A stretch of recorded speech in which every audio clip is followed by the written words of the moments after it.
फावडा हे शहर जळगाव जिल्ह्यातील एक मोठे शहर असून ऐतिहासिक सांस्कृतिकदृष्ट्या लाभलेले फार स्वच्छ सुंदर शहर देखील आहे मित्रांनो। इथले लोक देखील छान आणि मनमिळाऊ आहे। जर तुम्ही फावड्यामधून असाल तर चॅनलला लाईक शेअर सबस्क्राईब करायला विसरू नका, कारण येणारा पार्ट 2 तुम्हाला लगेच मिळेल। प्रत्येक मित्रमंडळी नातेवाईकापर्यंत देखील जास्तीत जास्त व्हिडिओ शेअर करा आणि तुम्ही फावड्यामधून कुठून आहे हे देखील मला कमेंट सेक्शनमध्ये कळवा। चला तर व्हिडिओला लगेच सुरुवात करूया।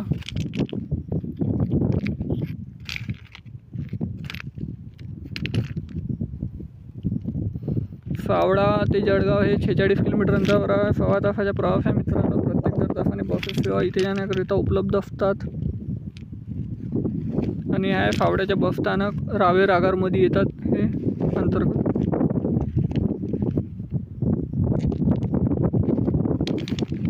या फावड्याच्या नकाशा मित्रांनो। फावड्याच्या पार्ट 2 साठी जास्तीत जास्त लाईक शेअर सपोर्ट करा। तुम्ही बाकीचे बी जळगाव जिल्ह्यातले व्हिडिओ बघू शकता। भेटूया नेक्स्ट व्हिडिओमध्ये। धन्यवाद। जय हिंद, जय महाराष्ट्र।